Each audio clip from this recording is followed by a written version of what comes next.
Hello and welcome back to The Sleepy Scientist. I'm so glad you're here. Wherever you're listening from, whether it's a cozy bed in the countryside, a couch in the city, or perhaps under the stars somewhere in between, I'd love to know where you are and what time it is right now. Feel free to share it in the comments. It's always fascinating to see how this little channel floats across time zones like a drifting thought. Before we begin, if you enjoy these gentle deep dives into science and the strange wonders of the world, I'd be truly grateful if you gave the video a like or even subscribed. It helps keep the lights on and the neurons firing, albeit very, very slowly. Tonight we're going to explore something that, quite literally, shapes the way we see everything: human sight. From the biology behind our eyeballs to the curious tricks our brains play with the images they receive, sight is more than just a sense. It's a conversation between light and consciousness. Now, I do hope this video helps you unwind and maybe even drift off to sleep, but fair warning, if you find yourself staying awake because it's too interesting, well, at least you'll wake up a bit smarter. One gentle reminder before we dive in: this video is for educational and entertainment purposes only. It's not intended to diagnose, treat, or offer medical advice. If you have concerns about your eyes or your vision, please speak with a qualified medical professional. So take a deep breath, let your shoulders relax, maybe dim the lights, and let's gently wander through the world of vision. It all began with a blob. Not the most glamorous start, perhaps, but somewhere in the vastness of prehistoric oceans, a single-celled organism twitched in response to light. That twitch was no grand gesture, no thunderous event, but it was the spark of something profound. That tiny, flickering response marked the beginning of vision as we know it, billions of years ago, when life was still just learning to wriggle. Back then, light meant survival. If you could detect where the light was, you could guess where the sun was. And if you could guess where the sun was, you could probably guess where the surface was. And if you knew where the surface was, you were less likely to be eaten by something large and toothy. Evolution, as always, had an opinion on such matters. Those primitive light-sensitive cells didn't see shapes, colors, or dancing shadows. They just noticed brightness. But even that was an advantage. From there, nature, the great and slightly chaotic engineer, began experimenting. Over millions of years, no rush, nature always takes her time, light-sensitive patches turned into dimples. Dimples turned into cups. Cups eventually evolved into enclosed chambers with a small opening, like a pinhole camera. The image wasn't very sharp, but it was better than nothing. It was like trying to watch television by staring at a potato. Vague, but enough to get the gist. Eventually, some clever invertebrate ancestors developed something even more exciting: a transparent covering over that opening, which evolved into a lens. And once you have a lens, you can focus light. Suddenly, instead of just noticing brightness or vague shapes, creatures could see detail. They could tell the difference between a rock and a crab, and that meant dinner, or being dinner, depending on the direction of travel. This leap in visual complexity happened during a rather chaotic time in Earth's history known as the Cambrian explosion. Roughly 540 million years ago, life was going through a bit of a wild phase. Creatures were evolving new body plans, strange limbs, wild defenses, and, you guessed it, better vision. Why the visual arms race? Well, once some creatures began to see, others had to respond. If you were suddenly visible to a predator with good eyesight, you either had to get better at hiding, better at running, or better at watching them right back. Predators grew sharper eyes to spot prey, and prey evolved camouflage, trickery, and sometimes even better vision themselves. It was a biological game of chess, except nobody knew the rules, and everyone had claws. To get a sense of how dramatic this evolutionary leap was, imagine life before vision like playing tag in complete darkness. Then suddenly someone turns on a flashlight. The rules change. Those who adapt survive. Those who don't, well, they become fossils. And it wasn't just one type of eye that evolved. No, evolution, with all the subtlety of a child given access to glitter glue and a toolbox, tried out lots of different designs. There are compound eyes, like those found in insects, made up of thousands of little lenses called ommatidia. Each lens captures a tiny piece of the world, and together they form a mosaic image. Great for detecting movement, less great for watching Netflix. Then there are camera-type eyes, like ours, which use a single lens to focus light onto a retina. This design evolved independently in several lineages, including cephalopods like octopuses and squids. That's right. Octopuses don't just have clever brains and impressive camouflage, they also have incredible eyes. In fact, their eyes are in many ways better than ours. Unlike human eyes, which have a blind spot due to the way our optic nerve plugs in from the front, Octopuses have no such flaw. Their optic nerves connect from behind, meaning no blind spot. Evolution gave them the deluxe model, and we got the beta version. But don't feel too bad. Our eyes are still an extraordinary achievement. Packed into each retina are over 120 million rods and 6 million cones. That's 120 million tiny photoreceptors dedicated to detecting light, shadow, and movement, plus 6 million more for color and detail. It's like having a miniature army in each eyeball, working around the clock to keep you from bumping into coffee tables. Now, a fun little detour. Did you know that some creatures can see in wavelengths we can't even imagine? Bees, for example, can see ultraviolet light. To them, flowers don't just look colorful, they practically glow with secret messages written in nectar. Snakes like pit vipers can detect infrared, allowing them to see the heat radiating from prey. And the mantis shrimp, the legendary mantis shrimp, can see polarized light and has up to 16 different types of photoreceptors, compared to our humble 3. It might just be the closest thing to a Technicolor superhero under the sea. In contrast, humans evolved to favor a different strategy: clarity over range. We don't see ultraviolet or infrared, but we do have remarkably good color vision compared to most mammals. That's because our ancestors were tree dwellers who needed to tell ripe fruit from unripe ones. Being able to spot a juicy red berry hidden among the green leaves could mean the difference between a full belly and a very hungry evening. Evolution tends to reward snack-seeking behavior. Of course, eyes didn't evolve in a vacuum. As vision improved, so did the need for more brain power to interpret what those eyes were seeing. After all, what good is a crisp image if you can't make sense of it? So along with better eyes came bigger brains, particularly the parts responsible for processing visual information. In humans, that's a good chunk of the brain. Nearly 1/3 of the cortex is involved in vision in some way. You could say your brain is basically a glorified image processor with legs. So, from humble light-sensitive blobs to the dazzling color-perceiving eyeballs, reading or hearing this sentence right now, vision has had a long and twisty journey. And what's perhaps most fascinating of all is that this journey has played out countless times in countless ways across the tree of life. Vision didn't evolve just once. It emerged independently over 40 times. It's like nature just really liked the idea and kept coming back to it. There's something comforting in that, isn't there? That life, when given the chance, so often chooses to open its eyes, not to see the world perfectly, but to glimpse it just enough to survive, to explore, to chase the light.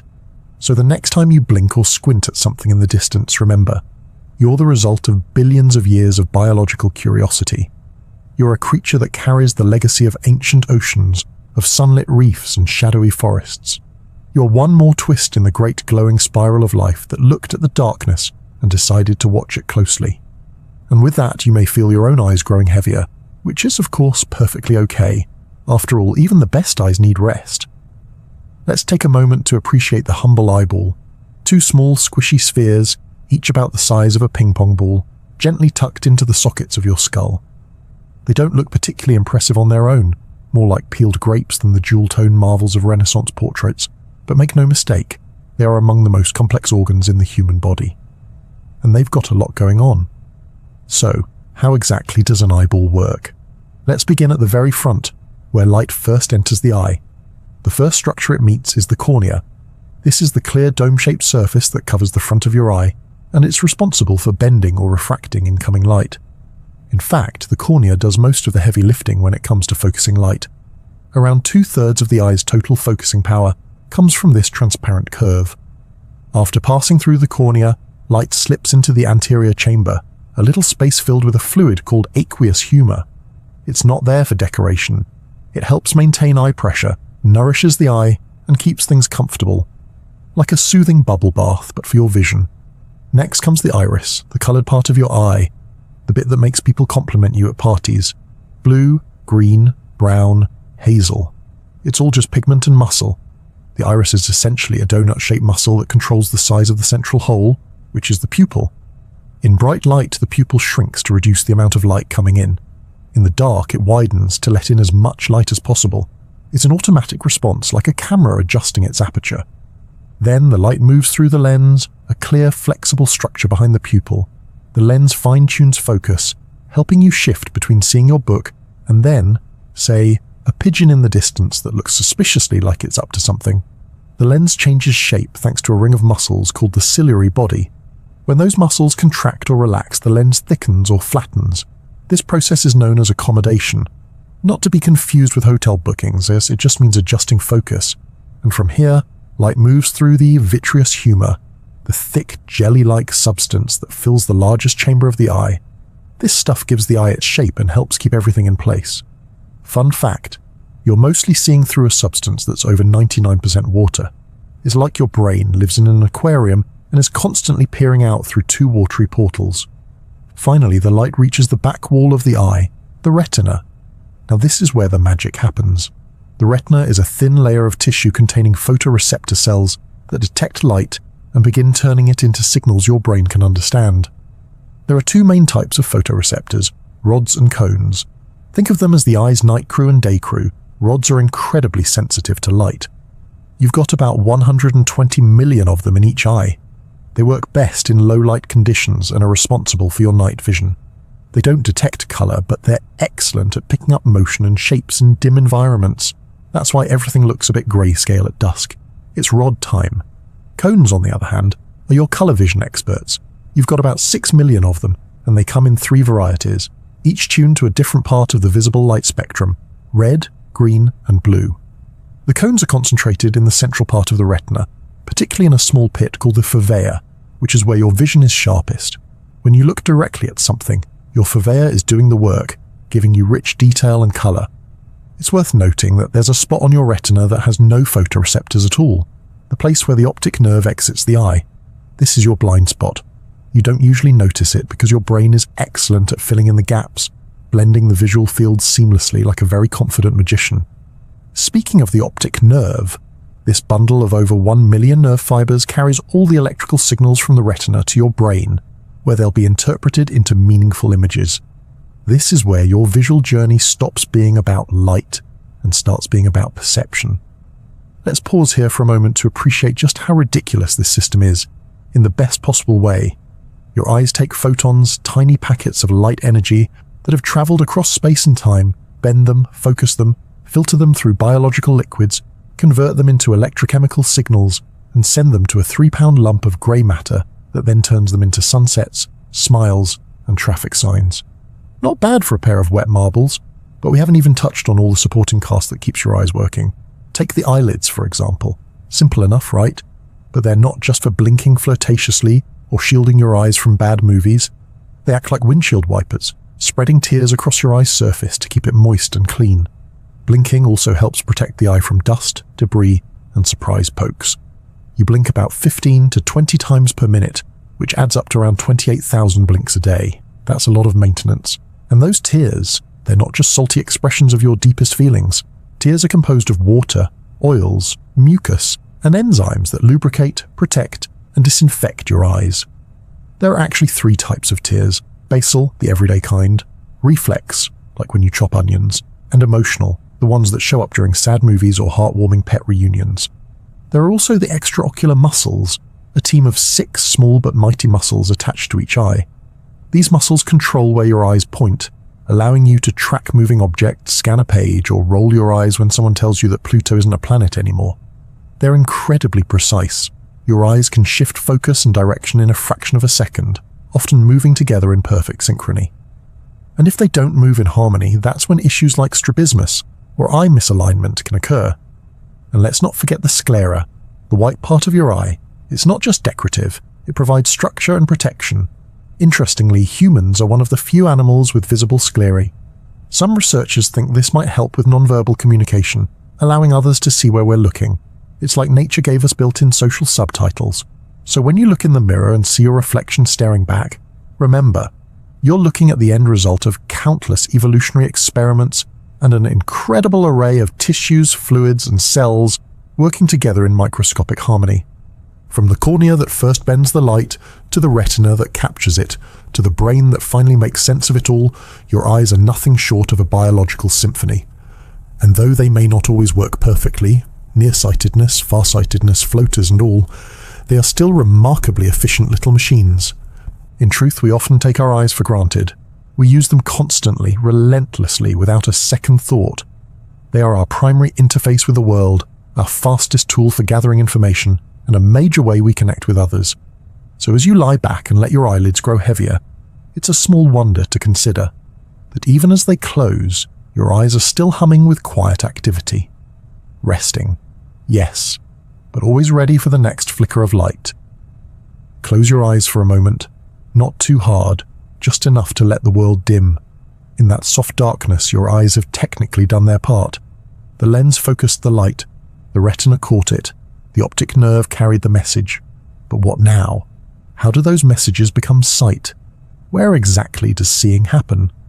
The answer, quite surprisingly, is not in your eyes at all. Seeing as we know it happens in your brain. While your eyes are responsible for collecting light and converting it into electrical signals, the real work of turning those signals into a coherent, colourful, moving picture of the world falls to your brain, specifically the visual cortex, which is located at the back of your head in the occipital lobe. So technically, you're seeing things with a part of your brain that would touch your pillow. If you were lying flat on your back, it's almost poetic. Let's take a step-by-step journey through this curious internal process.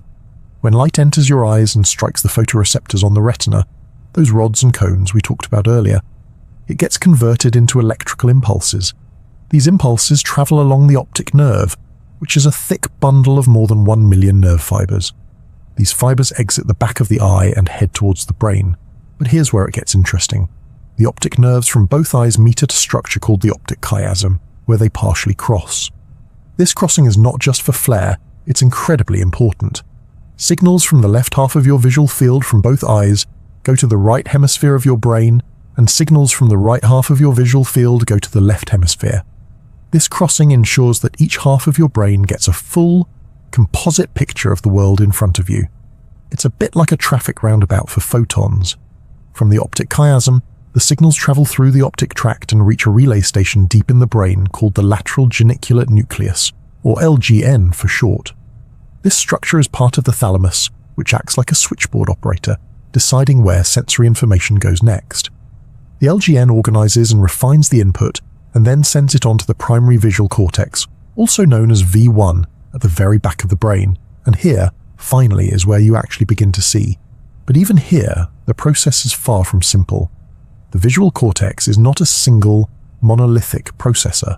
It's more like a network of specialized regions, each responsible for decoding a different piece of the visual puzzle: edges, movement, depth, color, and even more abstract things like orientation or facial expressions. Imagine for a moment that your brain is trying to piece together a jigsaw puzzle with lightning speed. Except the puzzle is changing constantly. The pieces are blurry, and there's no box cover to reference. Every fraction of a second, your brain assembles thousands of tiny fragments into a coherent scene. A tree blowing in the wind, the flicker of candlelight, the squint of your cat as she judges you silently from across the room. And the amazing thing, your brain doesn't just process what's in front of you, it also guesses.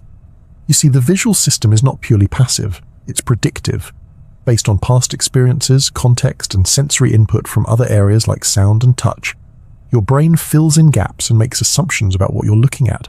This is why you can recognize a blurry friend in the distance, or why you sometimes misread a word at first glance. One well-known example of this predictive processing is the blind spot, that small part of your retina where the optic nerve exits and where no photoreceptors exist. Technically, there's no visual input from this tiny patch of each eye, but do you notice it? Of course not. Your brain simply fills in the missing information based on surrounding patterns. It's the neurological equivalent of fudging an essay answer and hoping no one notices. This predictive function also explains how we're so easily fooled by optical illusions. When your brain receives conflicting or ambiguous visual information, it makes its best guess. And sometimes that guess is wrong. But it's not a flaw, it's a feature. The brain is working to save time and energy, offering you the most likely interpretation, rather than recalculating every single pixel of the visual field over and over. Let's take this a step further. Once the primary visual cortex has processed the raw features of what you're seeing, lines, contrast, colors, it sends this information onto secondary visual areas, such as V2, V3, and so on, where more complex tasks are handled. Some of these areas specialize in recognizing shapes and objects. Others process movement and depth. Some are even dedicated to interpreting faces. Your brain has a whole department for faces called the fusiform face area, which is why you're so good at recognizing familiar people, and also why certain cartoons with two human eyes can feel slightly unsettling. From there, the brain splits the information into two main pathways: the ventral stream, often called the what pathway, and the dorsal stream, the where pathway. The ventral stream travels to the temporal lobe and is responsible for object recognition. What am I looking at? Is it a banana, a stapler, a sleeping dog, or a crumpled blanket? This stream deals with form, color, and identity. Meanwhile, the dorsal stream heads toward the parietal lobe, handling spatial awareness and motion. Where is the object? How fast is it moving? Am I about to walk into it? This is your visual GPS and collision avoidance system. The combination of these two pathways gives you a complete visual understanding of your environment. You know what things are and where they are, often without even thinking about it. But here's where things get truly fascinating. Sometimes damage to one part of this system can lead to very specific and bizarre effects. For instance, people with visual agnosia may have perfect vision, but be unable to recognize objects. They can describe shapes and colors, but can't tell you they're looking at a key or a toothbrush. The information is there, the eyes are functioning, and the brain is receiving the signals, but the part of the brain that makes sense of it is compromised. Or consider blind sight, a rare condition where individuals with damage to their primary visual cortex report being blind. Yet they can still respond to visual stimuli.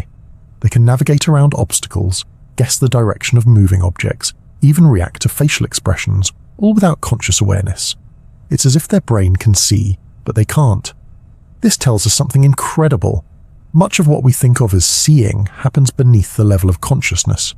Your brain is constantly doing work you're not aware of, filtering, analyzing, predicting, before presenting a neatly packaged image to your conscious self. It's like having an internal assistant who goes through all your photos, deletes the blurry ones, applies filters, and presents you only with the good shots. And as much as we like to think of vision as objective, it's deeply tied to perception, attention, and even emotion. Your mood can affect how you interpret what you see. People in a cheerful state tend to perceive ambiguous faces as happier, and vice versa. Stress narrows your visual field, while calmness allows you to take in more. Even memory plays a role. You don't perceive each moment as brand new. Your brain uses memory to stitch together a smooth experience, filling in blanks and smoothing over jumps, kind of like editing a movie to hide the cuts. So when you open your eyes in the morning and take in the room around you, remember, what you're seeing isn't just light bouncing off walls, it's an intricate, ongoing construction project happening at the back of your skull. A private film production, complete with special effects, artistic interpretation, and the occasional continuity error. The beauty of this system is not just in its complexity, but in its elegance. It works almost flawlessly, almost all the time, with almost no conscious effort. And even when you sleep, parts of it keep going, processing dreams, cataloging memories, subtly shaping your sense of reality. So tonight, as your eyes begin to rest and the world dims again, remember that vision is more than just sight. It's perception, imagination, and memory wrapped together. It's not just how you see the world, it's how you understand it. Imagine for a moment waking up tomorrow with one of your senses missing. Now, which one would you miss the most? If you're like the majority of people, your answer would probably be sight. In survey after survey, people consistently rank vision as the most valued sense, the one they'd least want to lose, and it's not hard to understand why. Our modern world is a visually saturated place. From reading and driving to scrolling through glowing rectangles filled with cat videos and emails, our lives revolve around what we can see. But why exactly do we rely so heavily on sight? Is it just habit, or is there something deeper, something woven into the architecture of our brains and the story of our species? To start with, human beings are visual creatures by design. Roughly 30% of the brain's cortex is involved in processing visual information. That's nearly 1/3 of the available grey matter, all dedicated to decoding light. By comparison, only around 8% is used for touch, and just 2% for hearing. In short, evolution has invested heavily in making sure we're good at seeing things, and it makes sense, literally and figuratively. In the wild, being able to spot danger before it spots you is a massive advantage. Is that just a shadow under the tree, or a very patient tiger? Should I eat that fruit, or is it a slightly deadly berry pretending to be lunch? Sight helps you make decisions from a safe distance, giving you time to react, plan, or, in many cases, run in the opposite direction. But sight isn't just about survival anymore. In modern human life, it's deeply entwined with how we connect to the world around us, and to each other. Take communication, for instance. While we tend to think of language as spoken or written, a large part of how we communicate is actually visual. Facial expressions, hand gestures, posture, eye contact, all of these nonverbal cues help convey tone, intention, and emotion. Your brain is remarkably good at reading faces. So good, in fact, that you can detect the slightest twitch of an eyebrow or curl of a lip and know immediately what someone is feeling. This is thanks to that specialized brain area we mentioned earlier, the fusiform face area, which is dedicated entirely to recognizing faces. We even see faces where there are none, on toast, on clouds, on the front of your car if you look just right. This tendency, called pareidolia, is just your brain being overly enthusiastic about detecting other humans. It's a little like that one friend who's always sure they saw a celebrity, even when it's just someone with a beard and sunglasses. Visual memory also plays a huge role in why we value sight so much. You might forget a name, a date, or where you put your keys, but you'll often remember an image, an old photo, the way sunlight hit the table during breakfast, the pattern on a childhood blanket. We store vast amounts of visual data, and we retrieve it surprisingly quickly. Think about how fast you recognize familiar faces, places, or even brands based on colors and logos. It's like your brain has its own internal Google Images, but without the slow internet. And then there's reading and writing. The invention of written language is one of the most significant developments in human history, and it's entirely visual. Every book, every sign, every menu and map and movie subtitle relies on our ability to recognize symbols with our eyes. When you read these words, your visual system is hard at work turning squiggly shapes into meaning, almost instantly. You probably don't even think about it anymore.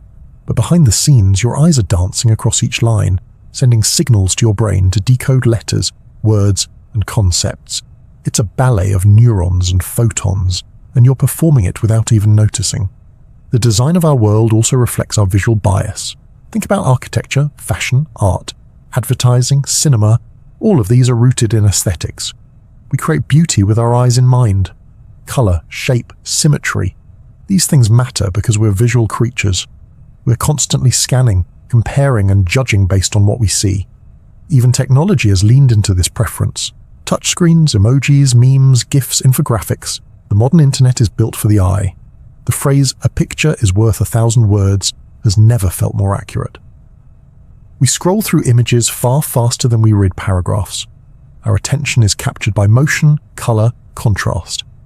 Algorithms are designed to serve us more of what we're already looking at, because they know sight is sticky. Of course, this preference for vision has a few quirky side effects. For example, we often believe that seeing is believing. We trust our eyes, sometimes too much. This is known as visual dominance. When there's a conflict between what we see and what we hear, we tend to believe what we saw. A classic example of this is the McGurk effect, where the sound you hear changes depending on the mouth movements you see. It's a reminder that even perception can be a bit of a group project between your senses, and sometimes sight is the bossiest member of the team. And here's a fun one. Ever wonder why we describe so many non-visual experiences in visual terms? We say things like, "I see what you mean, look at this idea," or "let's shed some light on the subject."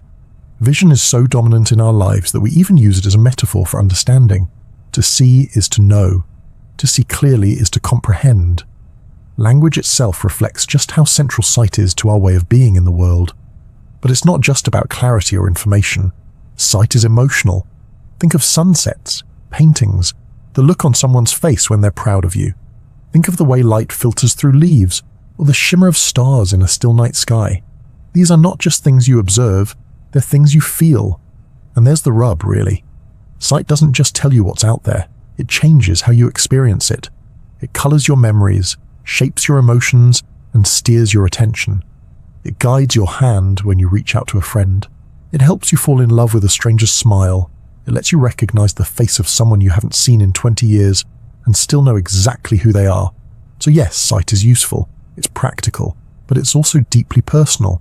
It's part of how we recognize beauty, danger, affection, and even ourselves. Of course, all this reliance on vision doesn't mean the other senses aren't important. Far from it. Try eating your favorite dish while holding your nose. You'll find it loses most of its magic. Or try walking around blindfolded for a day, and you'll discover just how much you depend on hearing, touch, and spatial memory. But for most of us, vision is the anchor. It's the main window through which we watch life unfold. and in that sense it's not surprising that we value it so highly. Sight offers us information, yes, but also art, safety, connection, and joy. It helps us read, drive, work, play, love. It lets us understand the world around us, and perhaps more importantly, it helps us understand our place within it. So as you settle in and let your eyelids grow heavy, know that your eyes, those small round wonders, have served you well today. They've helped you navigate the world, connect with others, and maybe, just maybe, find a little beauty in the ordinary. Now it's their turn to rest.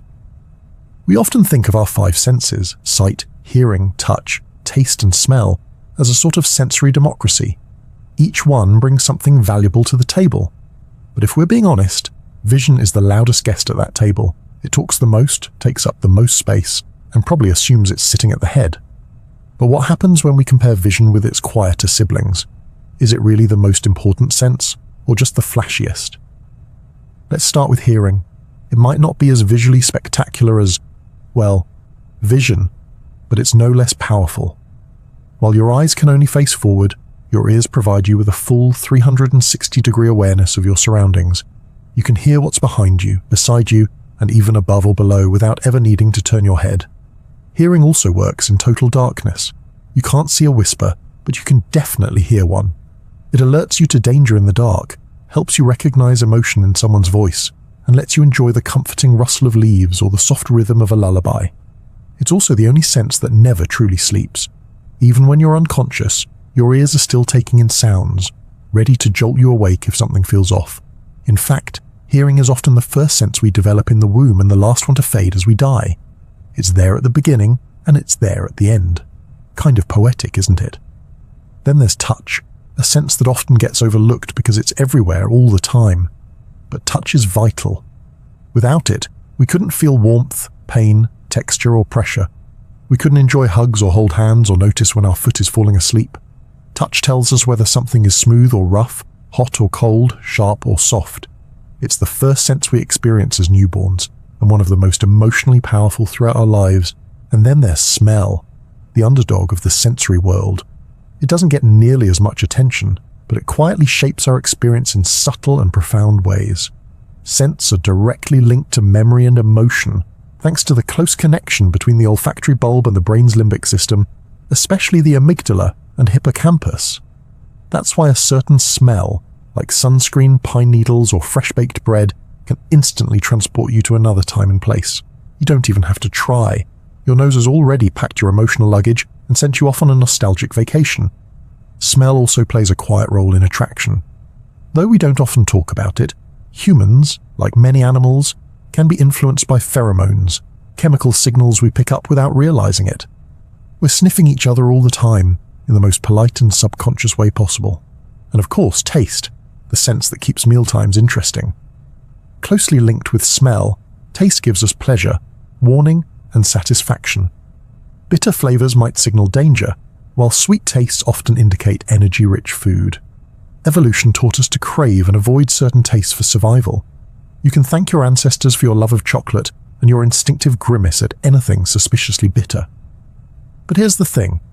While each sense is remarkable on its own, they rarely work in isolation. The brain doesn't treat them like separate employees with their own desks. It blends them together in a kind of symphony. This process is called sensory integration, and it's how the brain takes all the different streams of data, visual, auditory, tactile, and more, and turns them into one unified experience. When you eat a crunchy apple, for example, you're not just tasting it.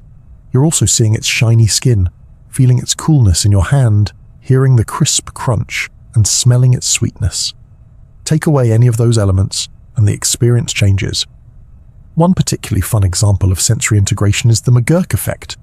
If you hear someone say bar, but see the mouth far, your brain may actually perceive far instead of bar. The eyes and ears send conflicting messages, and the brain tries to resolve the conflict by fusing them. This shows just how dominant vision can be. Even when it's wrong, it sometimes overrules the other senses. But let's be fair, vision isn't always the boss. In fact, the dominance of vision can get in the way when it overrides more accurate input from other senses. Imagine watching a movie with a slight audio delay. Your eyes and ears are out of sync and it's uncomfortable, even if the audio is technically correct. That's your brain struggling to reconcile the disagreement. It turns out your brain would rather have an incorrect but cohesive experience than a fragmented one. It's like a friend who would rather guess the end of a story than admit they don't know what happens. Another great example of cross-sensory behavior is synesthesia, a fascinating condition in which stimulation of one sense involuntarily triggers another. People with synesthesia might see sounds as colors or associate certain numbers with specific tastes. To them, the number 5 might taste like mint, or the note C# might glow yellow. While it sounds extraordinary, synesthesia is a reminder of how fluid and interconnected the senses can be. The boundaries between them are not always as solid as we imagine. There's also something called sensory substitution, which occurs when one sense takes over the role of another. This is most commonly seen in people who are blind or visually impaired. The brain, ever adaptable, will often reassign tasks. The part of the brain typically used for vision might start processing touch or sound instead. For example, some blind individuals develop heightened hearing and echolocation abilities. They use clicking sounds to navigate the world, much like bats do. Others might use braille to read, with their sense of touch activating regions of the brain normally reserved for visual input. It's a powerful demonstration of neuroplasticity, the brain's ability to rewire itself based on experience. So while vision may be the dominant sense for most of us, it doesn't exist in a vacuum. It's part of a team. Each sense contributes something essential, and when one is lost, the others often rise to the occasion. Still, we live in a world designed overwhelmingly for sight. From traffic lights to warning labels, from screens to signs to subtle social glances, we rely on visual cues for nearly everything. In many ways, this has pushed other senses into the background, not because they're less important, but because they're less obvious. We also trust our eyes more than we should. Think of how easily we're fooled by illusions, deepfakes, sleight of hand, or movie magic. We often believe that if we see something, it must be real. But sight is not infallible. It's just another sense, filtered through a brain full of assumptions and expectations. At the same time, when sight is working as intended, it's extraordinary. It's fast, rich in detail, and emotionally resonant. We can recognize faces in milliseconds, detect motion on the periphery of our vision, and appreciate subtle changes in light and shadow. Vision allows us to take in a painting, a landscape, or a glance from someone we love and feel something profound. But let's not forget, the other senses are not waiting in the wings, quietly sipping tea. They're fully active participants in your experience of the world. Touch lets you feel the breeze. Hearing brings you music and laughter. Smell ties memory to emotion. Taste offers delight and caution. Together they form a complex, nuanced portrait of your life. So perhaps vision is the most valued sense, but not because it's inherently better. Maybe it just got better PR, a little more sparkle, a few more social metaphors, and a starring role in how we design our world. But in the end, it's not about ranking the senses. It's about realizing that your experience is multisensory, rich, and beautifully interwoven. Vision might lead the way, but the others are always close behind, quietly adding depth, meaning, and texture to everything you see. And as your eyes begin to rest and the world slowly fades into soft shadow, perhaps the other senses will take over for a while. The warmth of your blanket, the hush of night sounds, the faint scent of the evening air. Sight has had its moment. Now it's someone else's turn. Color is a curious thing. It feels so real, so undeniable. Red strawberries, blue skies, green grass. And yet, color isn't something that exists out there in the world, floating around like tiny paint particles waiting to be caught. No, color is something your brain creates, an illusion so convincing we rarely question it. Let's start at the beginning. Light, as we experience it, is made up of electromagnetic waves. These waves come in all sorts of lengths. Some are long and slow, others short and quick. The tiny sliver of the electromagnetic spectrum that humans can see is known as visible light, and it spans wavelengths from about 400 to 700 nanometers. That's it. Just a narrow slice in a spectrum that stretches from gamma rays to radio waves. When light hits an object, some of that light gets absorbed and some of it gets reflected. The reflected light bounces into your eyes, passes through the cornea and lens, and lands on the retina at the back. There, the cones, those color-sensitive photoreceptors, get to work. Humans have 3 types of cones, each tuned to a specific range of wavelengths. We casually call them the red, green, and blue cones, though their sensitivity curves overlap quite a bit. When you see a yellow banana, for example, it's not because your eye has a yellow cone. Instead, Your red and green cones are activated in a specific ratio, and your brain interprets that pattern as yellow. It's a bit like mixing paint in your mind, except instead of brushes and pigment, you're using neurons and light waves.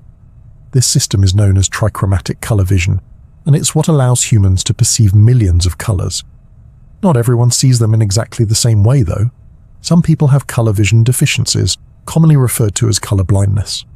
This usually happens when one of the three types of cones is missing or less sensitive than it should be. The most common type is red-green color blindness, which makes it difficult to distinguish between certain shades of red and green. And no, that doesn't mean people with this condition see the world in black and white. It's more like living in a world with slightly different color tuning. Like someone adjusted the settings on the TV and threw out the remote. Interestingly, not all animals see the world the way we do. In fact, many see it very differently. Dogs, for example, are often said to be colorblind, but that's a bit of an oversimplification. Dogs have only two types of cones compared to our three. This means they likely see the world in shades of blue and yellow with a more muted spectrum overall. It's not worse, it's just different. Your dog may not appreciate the color of your shoes, but they're probably more focused on their smell anyway. Then there are birds. Many species of birds have tetrachromatic vision, meaning they have four types of cones. In addition to the red, green, and blue that we see, they can also detect ultraviolet light. To them, the world is awash in colors we can't even imagine. Flowers glow with UV patterns, feathers shimmer in secret hues, and ripe berries pop with visual signals invisible to our eyes. What looks ordinary to us may be a neon dream to a bird, and if birds are impressive, let us take a moment to acknowledge the undisputed heavyweight champion of the color-seeing world, the mantis shrimp. This small, punchy sea creature has up to 16 types of photoreceptors. That's over 5 times more than humans. But here's the twist. Scientists aren't entirely sure the mantis shrimp uses all that visual input in the way we'd expect. Rather than blending colors together like we do, they might process each wavelength separately, almost like a scanner. It's not necessarily about seeing more colors. It might be about reacting quickly to certain ones. The mantis shrimp is a living reminder that evolution often designs for function over flair, even when the result is bizarrely colorful. Back in the human world, our perception of color can be influenced by more than just wavelengths. Context matters. Consider this. If you put a gray square on a white background, it looks darker than the exact same gray square placed on a black background. Your brain interprets color and brightness based on contrast, shadows, and surroundings. This is part of why optical illusions can be so baffling. You're not seeing what's there, you're seeing what your brain thinks is there.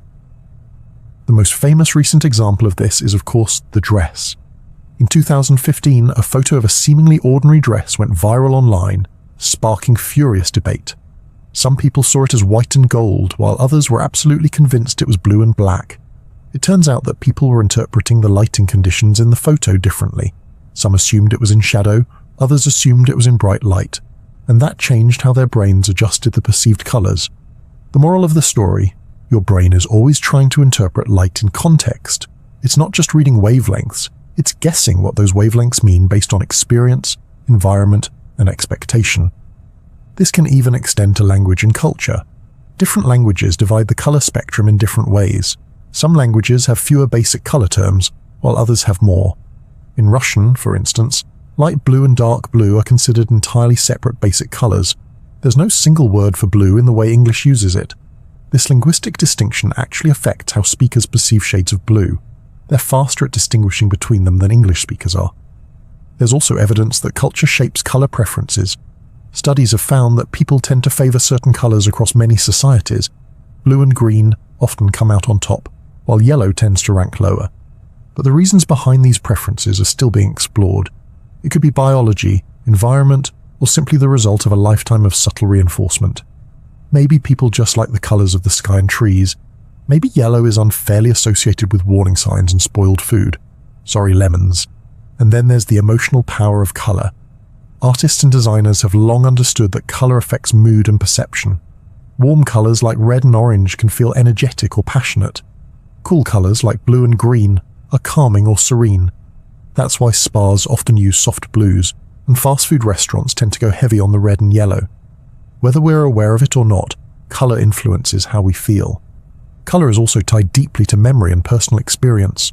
The color of your childhood bedroom, the clothes someone wore on a significant day, the exact shade of the sky before a summer storm. These colors stick with us, not just as visual impressions, but as emotional bookmarks. And yet, despite how important color is, we rarely stop to think about how strange it really is. It's not a physical property, it's a perception. Your brain receives electrical signals from the eyes and turns them into an experience that feels utterly real. There is no actual green out in the universe. There are only light waves around 530 nanometers long. But your brain sees those waves, interprets them based on the firing of certain cones, and gives you green. And that's the miracle. That's the magic trick your brain performs every moment of every day. Color is, in the end, your brain's interpretation of sunlight bouncing off matter. So the next time you look at a rainbow, or admire a painting, or pick out a new shirt and decide it brings out your eyes, remember, you're experiencing a shared illusion, one that lives entirely in your mind and yet feels completely real. And as the lights dim and your eyes begin to rest, let the colors of the day soften into dream. There are still hues waiting for you behind closed lids, memories of places, of faces, of glowing skies. Color doesn't disappear in the dark, it just waits quietly for the light to return. Have you ever stared at an optical illusion and felt like your brain was playing a prank on you? Perhaps you've seen lines that look crooked but are actually straight, or images that seem to move even though they're completely still. It's a strange and almost magical experience, one that reminds us that what we see isn't always what's really there. Welcome to the wonderfully weird world of visual mischief, where your brain, despite its brilliance, occasionally gets it hilariously wrong. Let's begin with something simple: straight lines. One of the most famous visual illusions is the Müller-Lyer illusion. Picture two lines of equal length. One line has little arrow tails pointing outward, and the other has the same tails pointing inward, like arrowheads. Even though the lines are exactly the same length, the one with the outward tails looks longer. Your brain interprets the shapes around the lines as depth cues, and it makes an assumption about which one is farther away, even though both are on a flat surface. It's as if your visual system can't help but add a third dimension, even when you didn't ask for one. That's a key idea behind many visual illusions. Your brain is trying to make sense of incomplete or ambiguous information.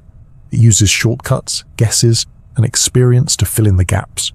Most of the time, this works beautifully, but sometimes it results in what can only be described as visual nonsense.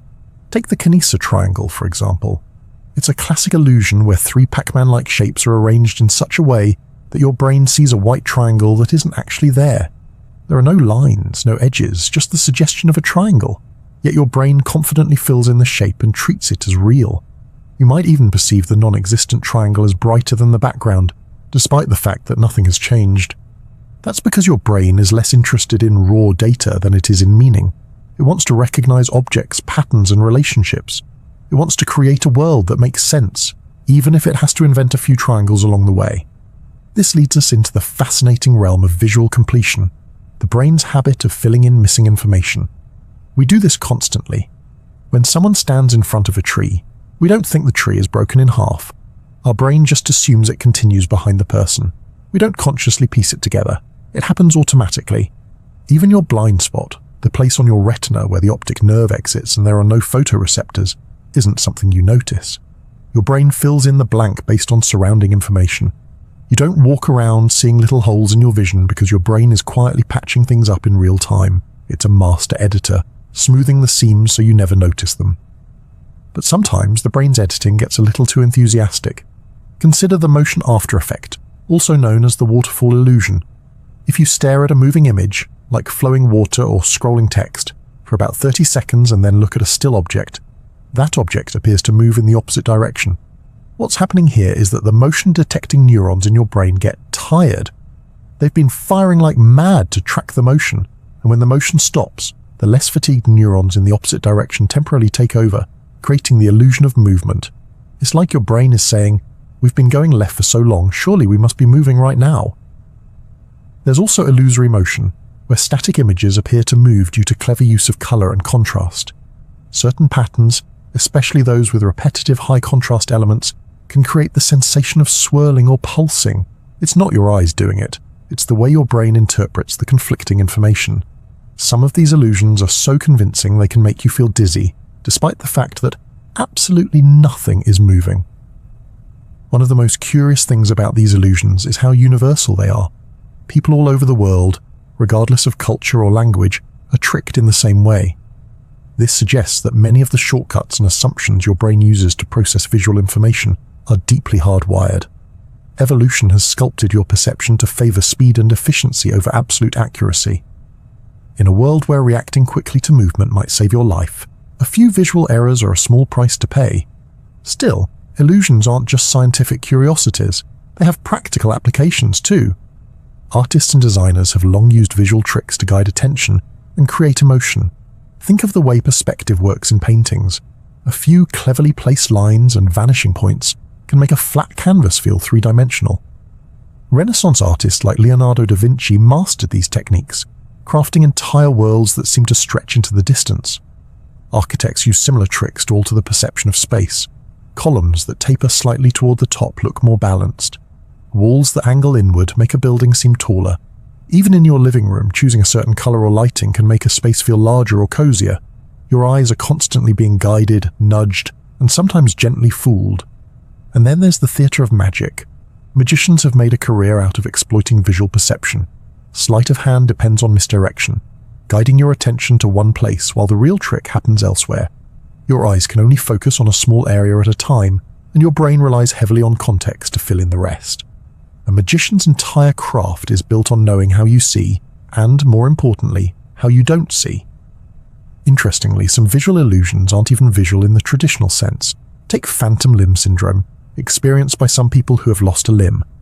They can still feel the missing limb, sometimes even see it in their mind's eye. In certain cases, mirror therapy is used to help, placing a mirror to reflect the existing limb so that the brain perceives two arms or legs. This visual feedback can actually relieve pain or help retrain the brain. It's a stunning example of how powerful sight can be, not just in interpreting the world, but in shaping our internal reality. The mind's tendency to fill in and invent also plays a role in pareidolia, our tendency to see meaningful patterns where there are none. This is most famously seen in faces: the man in the moon, a face in the clouds, or a surprised expression in your morning toast. The brain is so attuned to detecting faces that it sometimes sees them in places they absolutely shouldn't be. It's not a flaw, it's your brain being hypervigilant. After all, in evolutionary terms, it's better to mistakenly think a bush is a crouching predator than to ignore the real thing. Your brain's ability to hallucinate faces, complete shapes, and fabricate motion isn't just entertaining. It's a reminder that perception is an active process. You're not simply observing the world like a passive camera. You're interpreting, editing, and sometimes inventing parts of it. And that's not limited to optical illusions. We do this in dreams, in memories, even in imagination. The same visual machinery that lets you read a book or recognize a friend also lets you picture an entirely fictional landscape or visualize the taste of your favorite dessert. The boundary between reality and perception is surprisingly thin. You don't just see the world, you construct it. The light enters your eyes, yes, but what happens after that is a complex dance of signals, guesses, and subconscious editing. So next time you're fooled by a visual trick or find yourself seeing a face in the bathroom tiles, don't be too hard on your brain. It's doing its best. It's just trying to help you make sense of a chaotic, noisy world using the tools it has. And if those tools sometimes throw in a triangle that isn't really there, well, at least it keeps things interesting. Now, as your eyelids begin to flutter and the world around you softens, perhaps you'll carry with you a little of that visual curiosity. Maybe the shadows in your room will seem just a bit more playful. Maybe the patterns on the ceiling will hint at hidden faces. And if your dreams are filled with impossible shapes and shifting colors, remember, they're just more illusions, spun not by artists or magicians, but by your own remarkable mind. Imagine for a moment a vivid memory. Perhaps it's the face of a loved one, or the image of a beach you once walked along. The way the waves curled toward the sand, the sunlight glittering on the water, the faint outline of distant hills. You can see it, can't you? Not with your eyes, but with something else, a kind of mental vision. An inner cinema. That remarkable ability to see things that aren't actually in front of us is one of the most mysterious and enchanting features of human consciousness. We call it mental imagery, and it allows us to recall, imagine, and even invent scenes inside our own minds. It's like having a private projector tucked away in your skull, no ticket required. What's even more astonishing is that when you picture something in your mind's eye, your brain activates many of the same areas it would if you were seeing the real thing. Studies using functional MRI scans have shown that visualizing an object and actually looking at it both light up the visual cortex, especially in early areas like V1 and V2. It's not quite as strong as real sight, but it's unmistakably similar. Your brain doesn't always draw a sharp line between what's seen and what's imagined. This shared neural activity is part of what makes dreaming so compelling and so strange. When you fall asleep and drift into REM sleep, your brain enters a highly active state. Despite your body being mostly paralyzed to prevent you from acting out your dreams, thankfully, your mind is anything but still. It crafts entire visual worlds from nothing. People, places, symbols, and surreal scenarios unfold behind your closed eyelids. The visual richness of dreams varies from person to person, but for many, dreams are as vivid as real life, sometimes more so. And just like in waking life, your brain is doing all the directing and editing.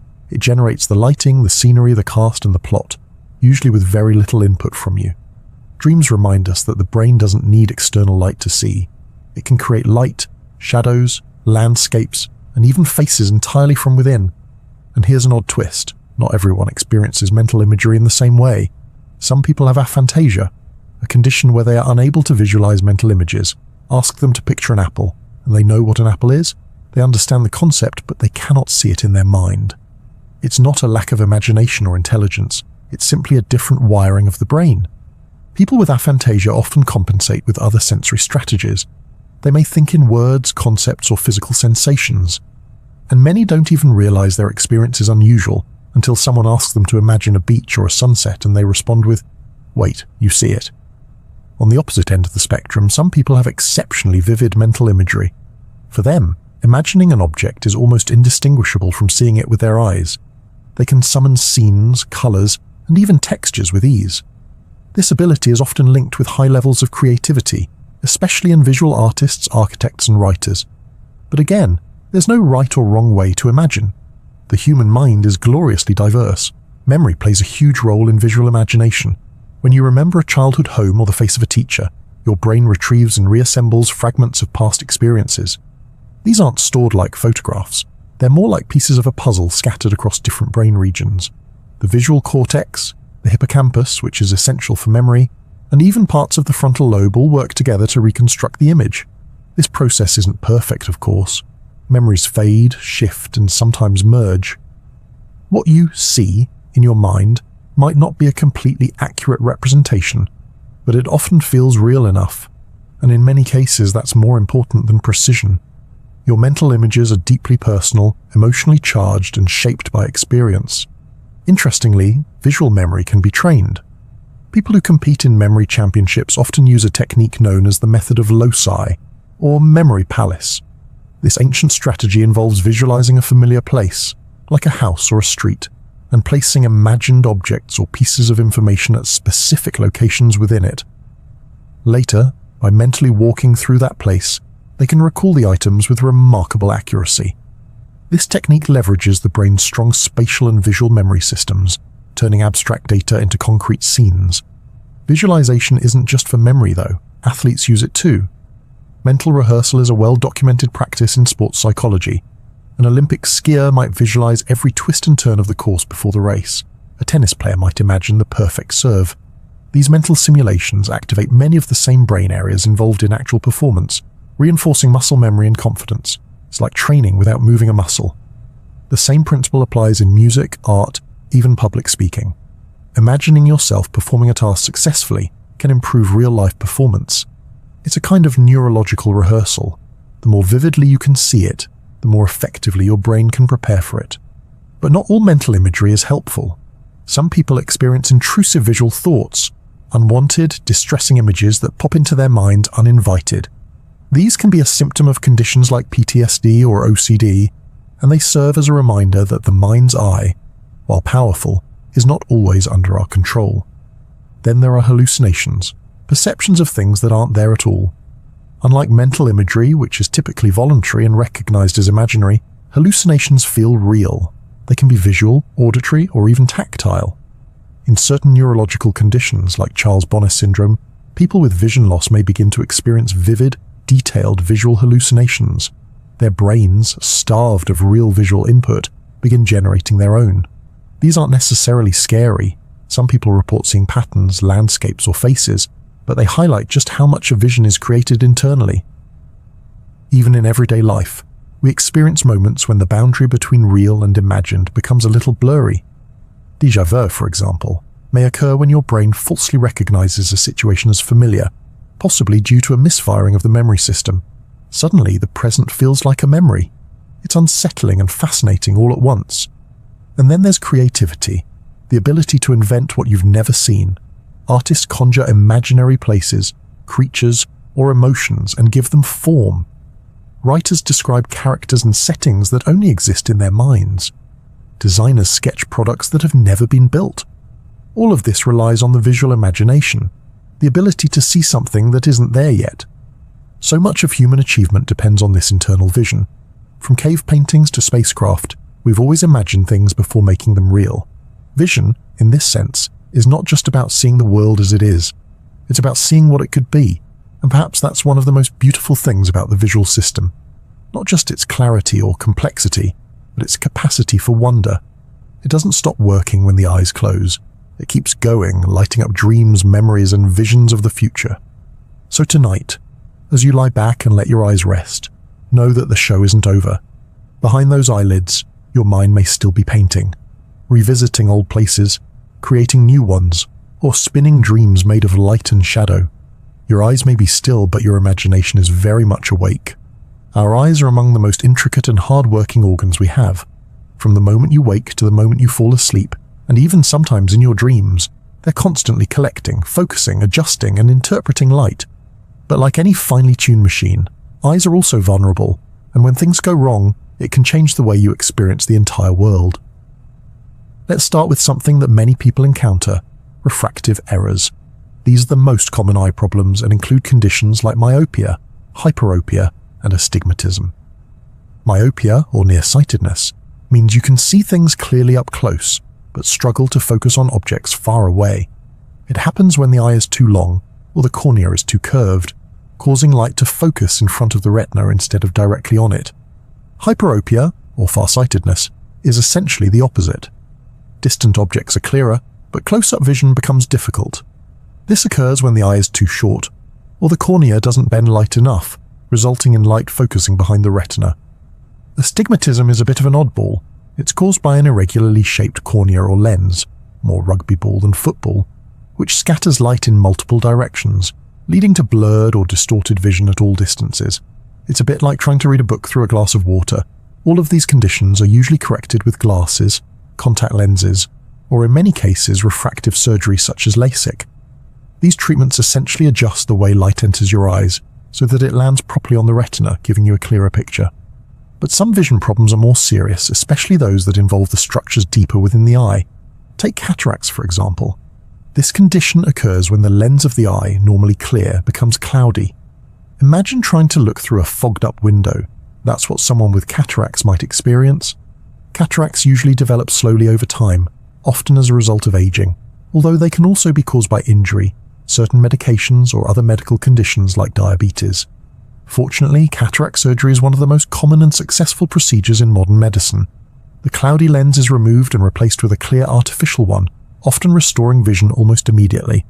Then there's glaucoma, a group of eye conditions that damage the optic nerve, usually due to increased pressure inside the eye. Glaucoma is often called the silent thief of sight, because it progresses gradually and often without noticeable symptoms until significant vision loss has occurred. The pressure builds up when the fluid in the eye, called aqueous humor, doesn't drain properly.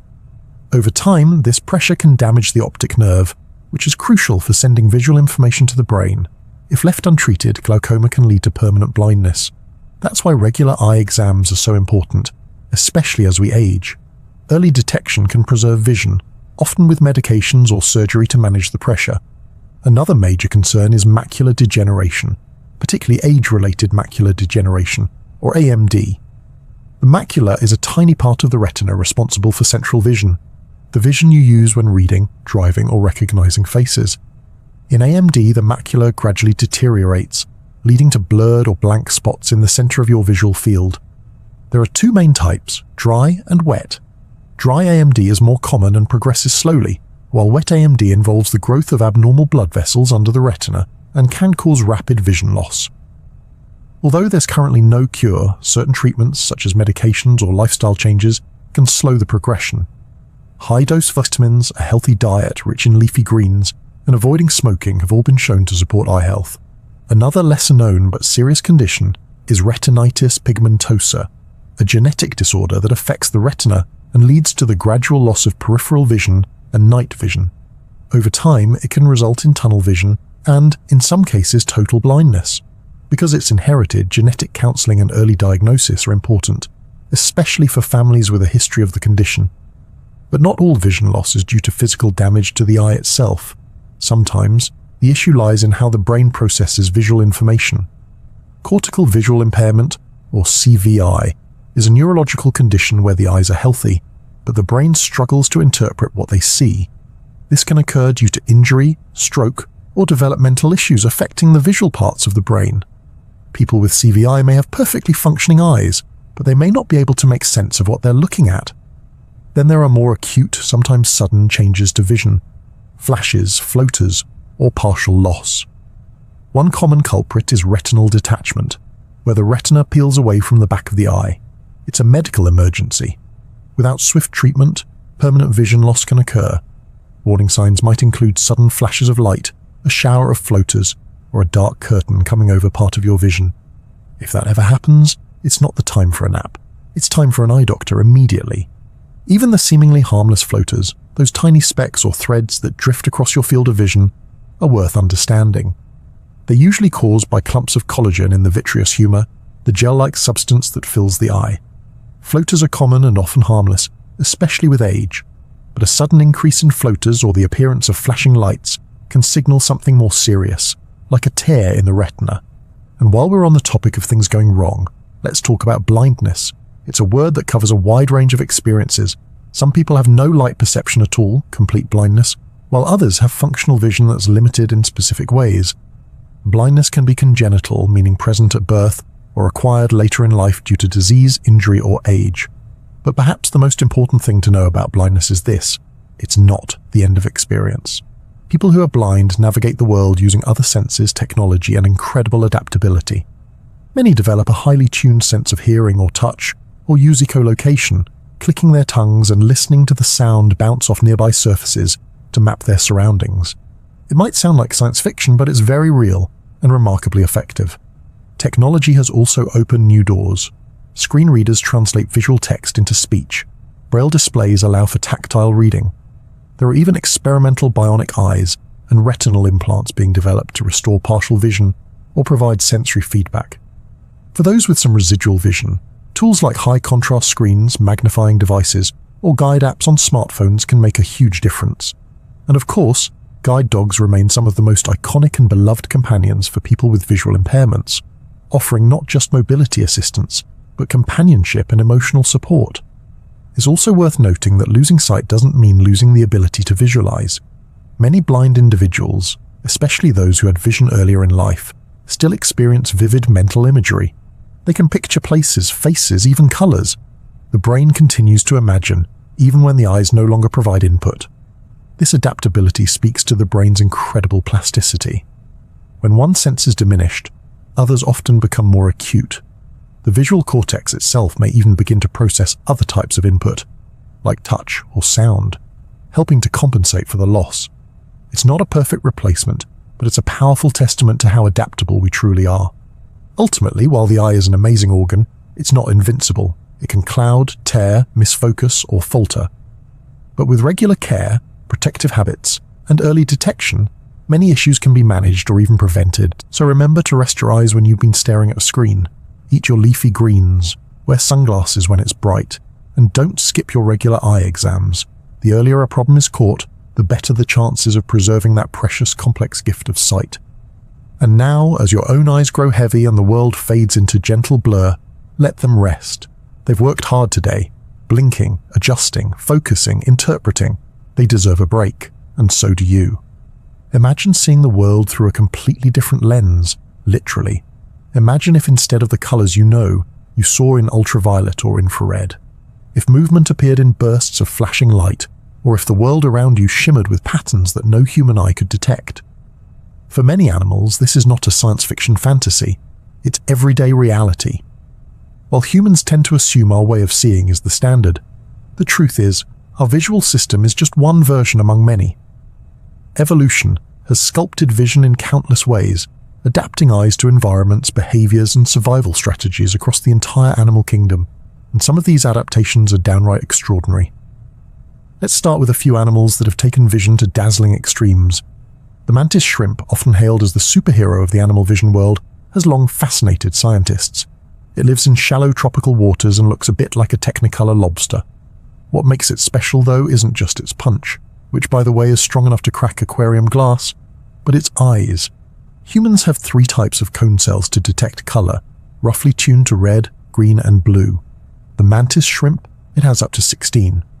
Some of these cones can detect ultraviolet light, while others sense polarized light, something we humans can only perceive with special lenses. It doesn't just see more colors than we do.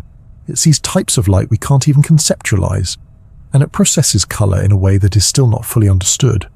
Scientists once thought more cones meant more precise color discrimination, but the mantis shrimp may actually process colors in a kind of shortcut style, trading complexity for speed. From the vibrant reefs, let's move to the air. Birds, particularly those that fly by day, have excellent vision. Their eyes are among the largest relative to body size in the animal world, and they're packed with cone cells. Many birds have tetrachromatic vision, meaning 4 types of cones, not just 3. That 4th cone gives them access to the ultraviolet spectrum. As a result, the world of a bird is painted in colors we can't even imagine. To us, many birds look nearly identical, but under ultraviolet light, their feathers reveal hidden patterns and markings. What looks like a plain blue tit to us may look like a high-fashion runway model to another bird. These patterns often help in mate selection, territory signaling, and identification. Some flowers even have ultraviolet markings, like glowing runway lights guiding bees to their nectar. That's right. Insects like bees also see ultraviolet. They don't perceive red the way we do, but they more than make up for it with their ability to detect ultraviolet cues. Many flowers have evolved to be highly visible in the bee's spectrum, complete with patterns invisible to human eyes. To a bee, the world isn't just colorful, it's purposefully so, with visual instructions built right into the petals. Then there are animals that use their vision not for color, but for light intensity, motion detection, or night vision. Take cats, for example. Their eyes have a higher number of rod cells, which are sensitive to low light. That's why your cat can zip around the room at night, with a grace you could never match. They also have a structure called the tapetum lucidum, a reflective layer behind the retina that bounces light back through the eye, giving it a second chance to be detected. It's what makes their eyes glow eerily in the dark and what gives them their remarkable night vision. Owls take this concept to an extreme. Their enormous eyes are adapted specifically for hunting in the dark. Each eye is so large that it can't rotate in the socket like ours do. Instead, the owl compensates with an incredibly flexible neck, capable of rotating around 270 degrees. Their visual sensitivity allows them to detect even the faintest rustle of a mouse in near total darkness. Snakes, on the other hand, have evolved a very different kind of sight, infrared vision. Pit vipers, pythons, and some boas have specialized organs called pit organs, which allow them to detect the infrared radiation given off by warm-blooded animals. These sensors aren't exactly eyes, but the brain processes the input visually, overlaying it with their normal vision. In essence, snakes see in heat maps. To them, a mouse glowing softly in the dark is like a neon sign flashing dinner. Bats, often thought to be blind, actually have pretty decent eyesight, especially in low light, but they're better known for their echolocation, a system that uses sound to navigate. They emit high-pitched squeaks and listen for the echoes that bounce back. This sound-based vision is incredibly precise, allowing them to detect tiny insects in midair. So while not technically vision, echolocation serves a very similar purpose, and it's another reminder that seeing doesn't always mean using eyes. Some creatures push the concept of sight to bizarre and beautiful limits. Consider the chameleon, which can move its eyes independently of each other. One eye can track a bug on the left while the other scans the right for threats. They have a full 360-degree view of their surroundings without moving their heads. When it's time to strike, both eyes converge to provide depth perception and outshoots the tongue, faster than the eye can see, pun intended. Or think about the horseshoe crab, an ancient creature with 10 eyes. That's right, 10. Some are on top of its shell, some are near its mouth, and others are spread out for different purposes. Its vision isn't sharp in the way ours is, but it's highly sensitive to changes in light and movement, which is all it needs to navigate its shallow, murky habitats. Even within our own species, vision can vary. Some people are tetrachromats, usually women, who have a fourth type of cone cell. This condition allows them to see subtle differences in colour that the rest of us miss entirely. A standard colour gradient might look smooth to most people, but to a tetrachromat it's bursting with variation. It's like having a secret superpower that no one else knows you have. And then there are those of us with colour blindness, which, while sometimes seen as a limitation, also provides a different way of experiencing the world. Some research even suggests that colourblind individuals can detect camouflage better than those with typical vision. In nature, there's rarely just one best way to see, only what works best in a given environment. So what does all of this tell us? It tells us that vision is not a universal experience. It is deeply shaped by biology, environment, and purpose. While we might marvel at the clarity and richness of our own sight, it's only one of many possible interpretations of the visual world. For some creatures, vision is about precision, seeing in perfect focus, tracking fast-moving prey. For others, it's about sensitivity, detecting the faintest hint of motion in the dark. Some see the world in ultraviolet, others in infrared. Some rely on sound, and some rely on heat. Evolution has crafted countless ways of perceiving light and shadow, each tailored to a specific need, habitat, or lifestyle. And perhaps that's the most humbling lesson here. The world around us, what we call reality, is far richer, deeper, and more varied than we can perceive. Our eyes give us access to only a sliver of the electromagnetic spectrum, and even within that narrow band, our perception is filtered by our biology and brain. But still, within that sliver we find beauty. We watch sunsets, recognize faces, appreciate art, read books, and catch the flicker of starlight. We use our vision to explore, create, and understand, and even if we can't see the ultraviolet glow of a flower or the heat signature of a mouse in the dark, we can imagine it. We can study it, simulate it, and dream about it. And now, as your own eyes begin to rest and the room fades into quiet darkness, remember that your sight, so familiar, so human, is just one version of a universal story. One way of looking at a world filled with countless ways of being seen. For most of human history, our eyes were our only tools for seeing. If something was too small, too distant, or too dim, it simply remained invisible, beyond the reach of our natural vision. But human beings, ever curious and relentlessly inventive, have never been content with the limits of biology. We've spent centuries finding ways to extend and enhance our sight, building machines to peer into the microcosmos and the stars, to correct what our eyes can't do on their own, and even to restore vision when it's been lost. Let's start with something familiar: glasses. Eyeglasses have been helping people see clearly for over 700 years. The earliest known visual aids were reading stones, simple glass spheres placed on a page to magnify the text beneath. These date back to the 9th century, possibly even earlier. They weren't exactly stylish, and they definitely didn't have thin titanium frames, but they worked. By the 13th century, the first wearable eyeglasses began to appear in Europe. These early spectacles were crude, two convex lenses framed in wood or leather, often held in place by hand or perched precariously on the nose. They were mainly used to correct presbyopia, the age-related difficulty in seeing things up close. Over the centuries, glasses evolved from a niche tool into a global necessity. Today, over 4 billion people rely on them. That's more than half of the world's population. Whether it's nearsightedness, farsightedness, astigmatism, or presbyopia, lenses can bend light in exactly the right way to refocus it onto the retina, restoring clear vision. And then there are contact lenses, those tiny transparent discs that sit directly on the eye.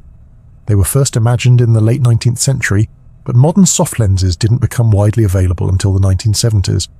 For many, contacts offer a more convenient or cosmetically preferable alternative to glasses.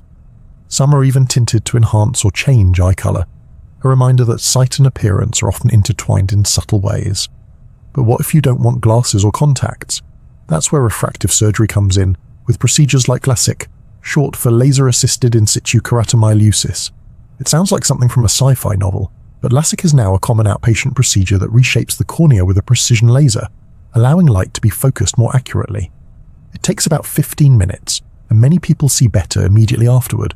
Of course, it's not for everyone, but for millions it's been life-changing, and we're only just getting started. The real frontier of artificial sight lies in the world of bionics and neurotechnology, where biology meets machines.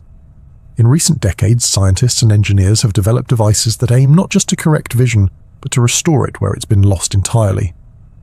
One of the most exciting developments in this field is the retinal implant.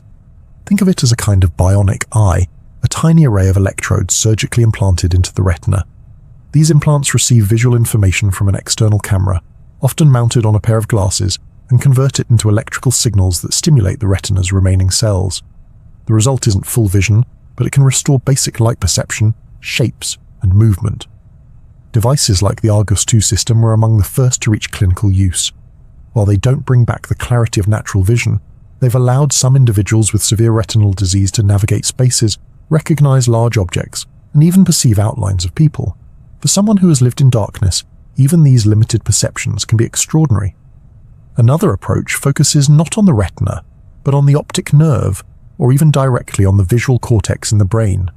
These are far more invasive, but they offer hope to those whose eyes or optic nerves are too damaged for retinal implants to work. One experimental device, for example, uses a grid of tiny electrodes placed on the surface of the brain to stimulate the visual cortex, bypassing the eyes entirely. Again, the resulting vision is basic, flashes of light called phosphonies, but researchers are working toward more detailed visual experiences. And while we're on the topic of seeing the unseen, let's talk about microscopes. Before the invention of the microscope, the world was divided into two parts, the visible and the invisible. But in the 17th century, pioneers like Antony van Leeuwenhoek and Robert Hooke changed that forever. They peered into water droplets and slices of cork, revealing a universe of tiny creatures and structures that no one had ever imagined. Cells, bacteria, blood vessels, all invisible to the naked eye, suddenly came into view. Today, microscopes can resolve structures at the level of molecules and atoms. Electron microscopes don't use light at all, but rather beams of electrons, which have much shorter wavelengths and can produce images at astonishing resolutions. Thanks to these tools, we've seen viruses, nanostructures, and the very building blocks of life itself. Then, turning our gaze outward, we have telescopes, humanity's greatest tool for expanding vision beyond the Earth. Galileo's early telescope in the 1600s revealed moons orbiting Jupiter, shattering the idea that everything revolved around the Earth. Since then, our telescopic eyes have grown ever more powerful. The Hubble Space Telescope, launched in 1990, showed us galaxies billions of light-years away. And now, the James Webb Space Telescope is peering even further, capturing ancient light from the early universe. These instruments don't just magnify, they translate invisible wavelengths into visible ones. Infrared, ultraviolet, radio waves, telescopes can detect them all and render them into images we can see. They let us visualize things far outside the range of human vision, expanding our understanding of space, time, and existence itself. And closer to home, we use visual technology in countless ways every day. Cameras, once rare and expensive, are now in nearly every pocket. They allow us to capture and share moments, observe wildlife, inspect machine parts, and explore art. Thermal imaging lets firefighters see through smoke. Night vision helps soldiers navigate in darkness. Medical imaging, including technologies like MRI, CT scans, and ultrasounds, lets doctors look inside the body without a single incision. And let's not forget augmented reality, the blending of digital information with the real world. Apps and devices that overlay arrows on sidewalks, translate signs instantly, or even simulate how furniture would look in your living room. The line between sight and data is beginning to blur, creating a new kind of vision, one layered with information, customizable, and interactive. As technology advances, we may find ourselves with superhuman sight, glasses that zoom, lenses that adjust instantly to changing light, or implants that let us see in infrared. It's not just science fiction anymore. Some of these ideas are already in development. But with all this enhancement, it's worth pausing to appreciate the basics. The natural human eye, with its cornea, lens, and retina, is still an astonishing feat of biology. Billions of neurons and photoreceptors working together in perfect harmony, interpreting light with elegance and speed. Our attempts to replicate or enhance it, while impressive, are still catching up to what nature created through millions of years of evolution. So whether you're wearing glasses, trying out virtual reality goggles, or simply watching the stars, remember, your sight, augmented or not, is part of an ancient legacy. one that has always driven us to see more, to see better, and to see what lies just beyond the horizon.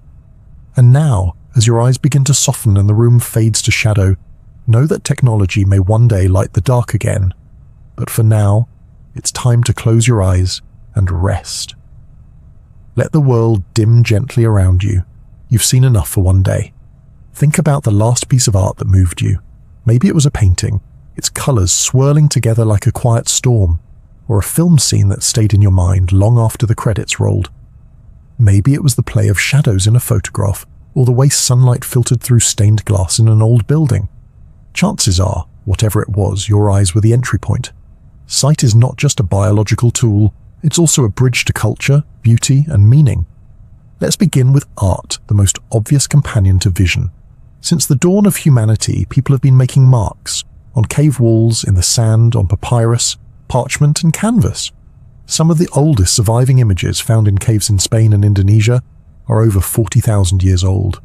These early artworks weren't just decorative, they were a form of communication, a way of seeing the world and showing others how you saw it. And that's really what art is. Whether it's a painting, a sculpture, or a digital design, it's someone else's way of saying, "This is how it looks to me." The human eye becomes the first audience. Even abstract art, which often resists easy interpretation, relies on visual engagement. Color, form, line, contrast. Our brains respond to these elements instinctively. We're wired to find patterns, to seek out symmetry, to recognize faces in just a few dots and curves. Art works with these impulses. Sometimes it soothes them, sometimes it challenges them. Consider color theory, an entire field devoted to understanding how different colors interact and how they affect our perception. Red tends to feel urgent or passionate. Blue is calm and cool. Yellow often reads as cheerful or attention-grabbing. These associations aren't just random, they're deeply rooted in both biology and culture. Artists have used these responses for centuries to guide emotion, create tension, or evoke serenity. Then there's perspective, a technique that revolutionized Western art during the Renaissance. Before that, paintings were often flat and symbolic. But when artists like Filippo Brunelleschi and Leonardo da Vinci began experimenting with vanishing points and converging lines, they created a sense of depth that mimicked real sight. Suddenly, a painting could draw you in, make you feel like you were looking through a window into another world. It was a profound shift, one that changed not just how people painted, but how they saw. Of course, vision isn't just about fine art. It plays a central role in science too.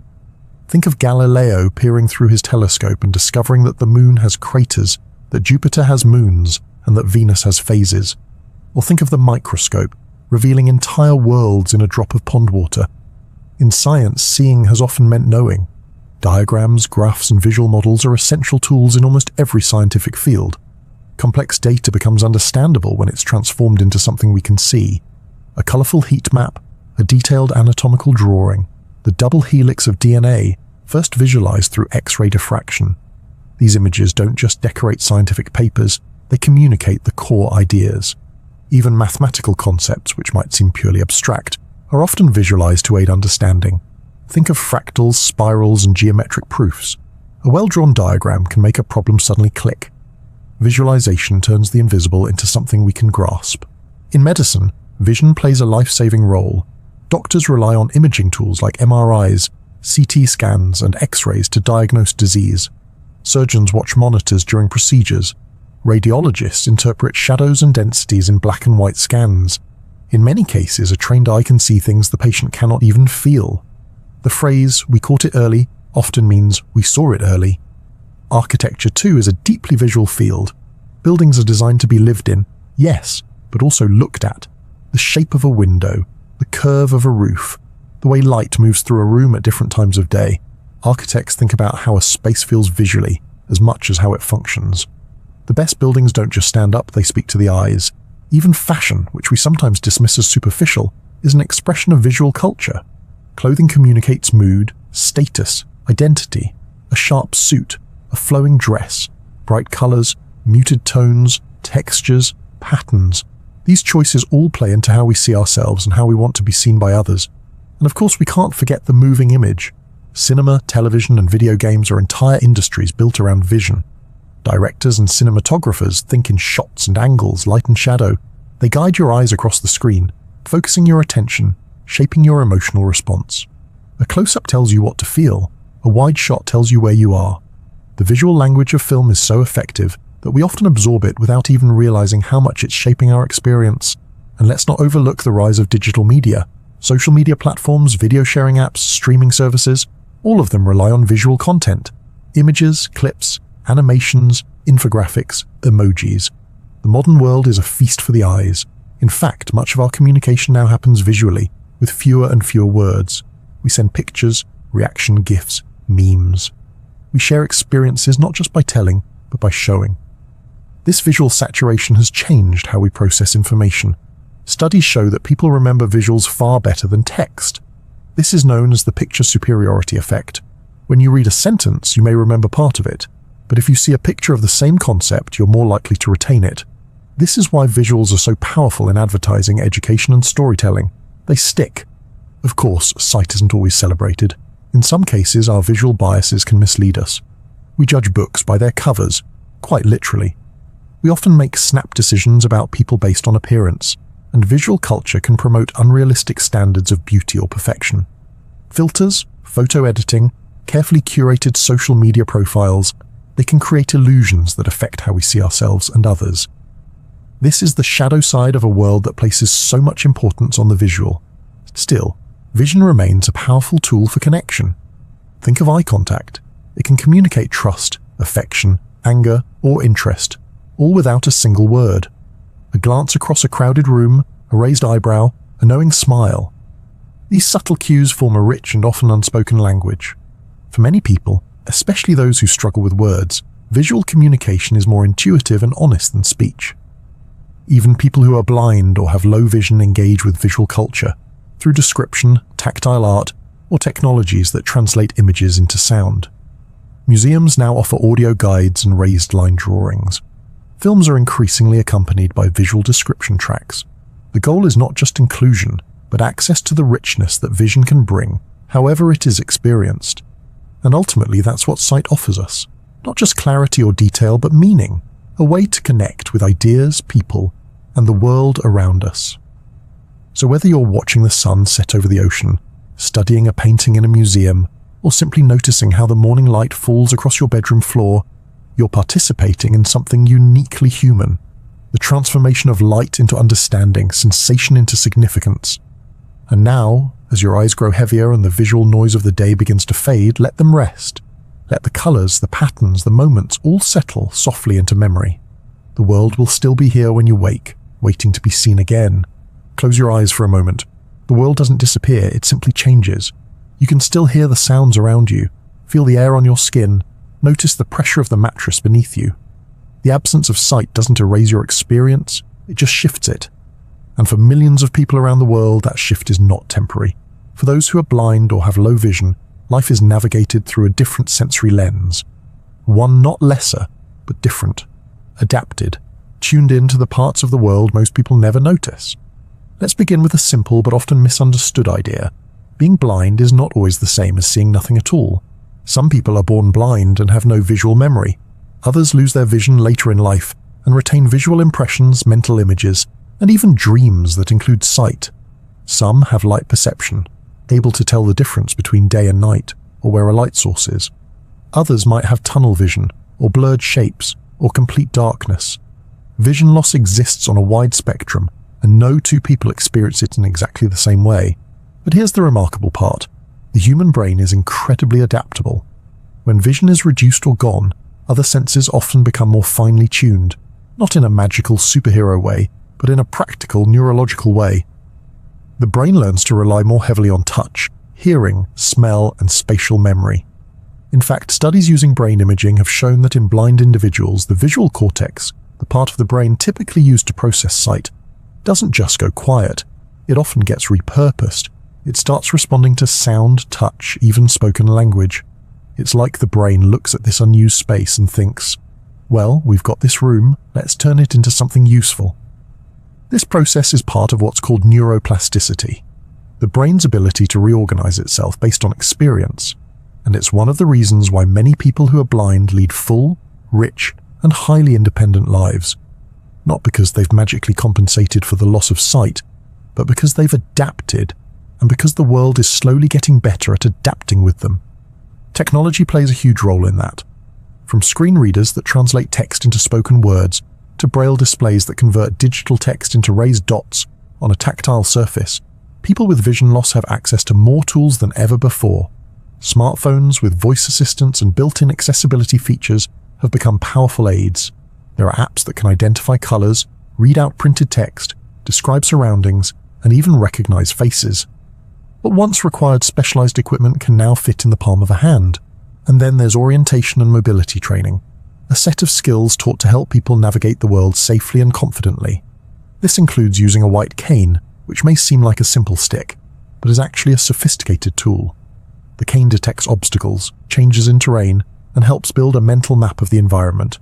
It's both a physical extension and a symbol, a quiet signal to others that says, "I'm here, I'm capable, and I see differently." For many, the guide dog is another essential partner. These specially trained dogs don't lead their handlers like a GPS would.